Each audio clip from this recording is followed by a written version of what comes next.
You literally get alerts or messages to tell you that, hey, on this day or tomorrow, you're not going to have water. It means that you wake up in the morning, you can't take a shower. It means you can't wash your clothes. It means that you need to spend money buying water just to brush your teeth, just to wash your hands, just to drink. Hey, it's Ikra, and this is What's in the World from the BBC World Service. Today we're going to talk about a battle for water. It's easy to take for granted. We rely on it for so many things like drinking, cleaning, washing.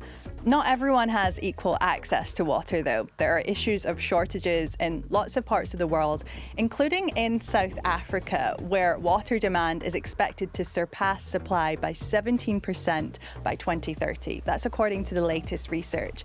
And now the issue of water mafias are making the situation even more complicated. So what are they and what's being done to stop them? That's what we're going to be chatting about today. Mayeni Jones is the BBC's Africa correspondent, and she's on the line from Johannesburg right now. Hey, Mayeni. Hi. Nice to see you. Yes, nice to see you too.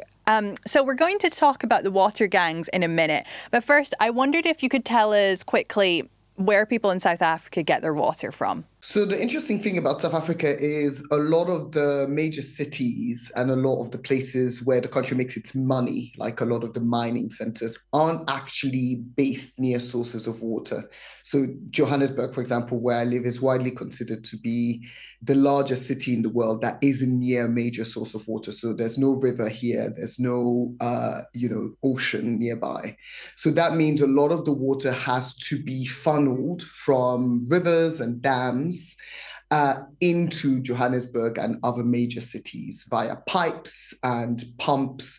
And that costs a lot of money to install, and it costs a lot of money to maintain. To a smaller extent, you have areas where they get water from rainfall or they get water from boreholes. But the majority of the water in South Africa comes from dams and rivers that then are piped to other parts of the countries. Parts of the country are experiencing water shortages. Why is that happening?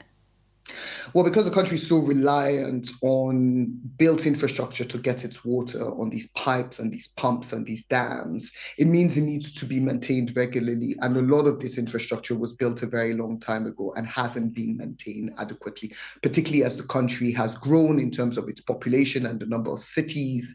And of course, climate change is also playing a role here. The UN says that higher temperatures and less rainfall because of climate change will reduce already depleted water resources in South Africa.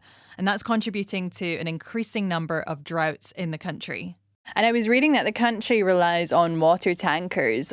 What do they do? So basically, when one of these old pipes breaks down and there's no water in a part of the country, the local authority that runs that area, the municipality, will pay water tanker companies to get water from the nearest available source and then drive it to these areas that don't have water. So that's why water tankers are often used here. They're meant to be used in times of emergency, when there's a drought, if there's flood that's washed away the pipes, if there's an emergency, a reason why people can't get water, that's when the tankers are meant to be used. But lots of activists here are saying that water tankers are now becoming the default in lots of areas, and it's becoming a very expensive and a very big problem. Yeah, so we're getting an idea of the shortages in South Africa there, and we've been reaching out to some people about this, how the shortages are impacting their everyday life. So let's hear. It's gotten to a point where I'm just really asking myself as a young person that, like, where is this country going? Like, what's happening with this country? Because you literally get alerts or messages to tell you that, hey, on this day or tomorrow, you're not going to have water. Most of us literally just finished university and just started working, got a new place, and you don't have water. Everything is just really disappointing. Like, it's really disappointing. First it was electricity, now it's water. It's just really the worst thing or worst time to be in South Africa. We have gone days and even weeks without water. It is literally affecting everything. People cannot work properly, children cannot go to school clean, and we're constantly living in anxiety of not knowing when the taps will run again. And when they do run, we are also living in anxiety of when the water will run out. I'm a freelancer by trade, which means I only get paid whenever I do work. And whenever there's no water, my business literally goes to a standstill because one, I have to spend X amount of money ensuring that there's enough bottles of water to be able to cook and to clean and to drink and just to live my life. But even more so, whenever the water does reconnect, I've always had a bad case of diarrhea and I'd get sick. And I think that's just because of the water for that brief moment being unsafe before it's purified and being safe. It just feels as though, unintentionally speaking, the state is putting barriers to us young people who are trying to make a living for ourselves. Maeni, back to you. If you don't have any water, if you're living through these shortages, just paint the picture for us. How does it affect you? It affects you in almost every aspect of your life. It means that you wake up in the morning, you can't take a shower. It means you can't wash your clothes. It means that you need to spend money buying water just to brush your teeth, just to wash your hands, just to drink. And at a time when the economy is stretched, inflation is climbing, lots of people, water then becomes an extra thing that they need to buy that they weren't able to buy. Does this impact all South Africans equally, this issue of the shortages?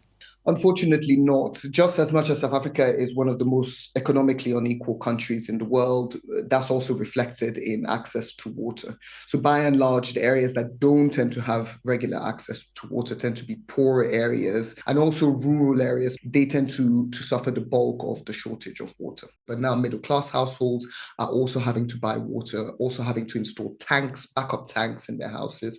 So it's affecting everybody. So we've painted up a picture of the shortages in South Africa, how this is affecting people in South Africa. Now I wanted to talk about the water mafias, right? This is adding another level of complication to things. Can you just tell us a little bit about them?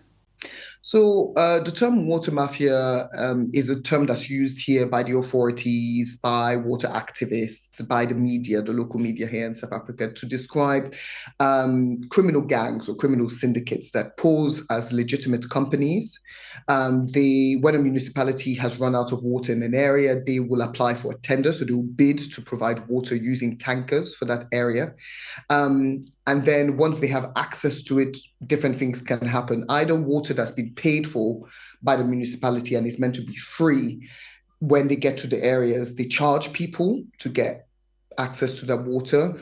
Another thing sometimes they'll do is, because these tenders, these contracts that they have with the local authorities are meant to be short term, in order to extend them, they will damage existing infrastructure or infrastructure that's being fixed in order to keep working. And part of the story is also there have been allegations against the government, apparently playing a role awarding contracts to these gangs, right? Yeah, so that's an allegation that's been made by, various activists. But also one of the areas we went to when reporting this story is a township called Hammanskraal. It's north of Pretoria. And it's one of the areas of the country that has had water shortages for the longest time. Over the last decade, on and off, they haven't had kind of equal access to water. And there, the local opposition is a party called the Democratic Alliance. They're trying to get back into power. They used to be in power. They're no longer at the moment, and they're trying to get back in power. They claim that the local authority is in cahoots with these criminal gangs, so that they know that the companies that are applying for the tenders are legitimate, but they still give them the contract and they get a cut. We have reached out to the local authority that runs Hammanskraal. We asked them for an interview, but they never got back to us. And so what are the governments saying about this on, I guess, the action that they're taking? So the governments at a central level, the presidency has recognized that this is a big issue. As a matter of fact, in this year's State of the Nation address, President Cyril Ramaphosa said that water shortage was a national emergency that needed to be tackled. He's promised to invest more than $9 billion in fixing the country's water infrastructure. And last year, he'd actually specifically talked about these water mafias, and he'd urged the police as well as local authorities to crack down on these syndicates. At the moment, activists we've spoken to say not enough's been done to do this, but at least it's a recognition on the part of the government that this is a problem that they want to tackle. And I guess people might be wondering, water shortages affect a lot of the world, affect different parts of Africa. So how is this water crisis different from what we might see across the region more generally as well? I think it's different in a couple of ways. South Africa is one of the few African countries where for a long time, access to water was pretty reliable. And you could even drink the tap water here, which is quite unusual for Africa. So I think the fact that this water infrastructure now hasn't been renewed and is kind of in disrepair for a lot of South Africans is a kind of reflection of what they see as a wider crumbling of infrastructure in South Africa. Just a few years ago, the country was in the headlines because power cuts were happening so regularly that businesses and ordinary people were not able to kind of operate at full capacity. South Africa is the continent's most industrialized nation. So a lot of businesses are based out here and they were feeling the brunt of that. That's been handled by the government more or less. They've kind of collaborated with the private sector and managed to handle it. But the water issue is still a big problem. And for lots of people, they say it's a worse problem because you need water to be healthy. You need water in hospitals. You need water to keep things clean. You need water to stop the spread of disease. And so for them, the fact that Africa's most industrialized nation hasn't been able to make sure that the majority of its territory has reliable water all of the time is a big problem that could impact the economy, not just here, but in the wider region. Mayeni, thank you so much for explaining all of that for us. Thanks for having me on. Okay, that's almost it from us. But remember, you guys can comment below, like and subscribe at any time.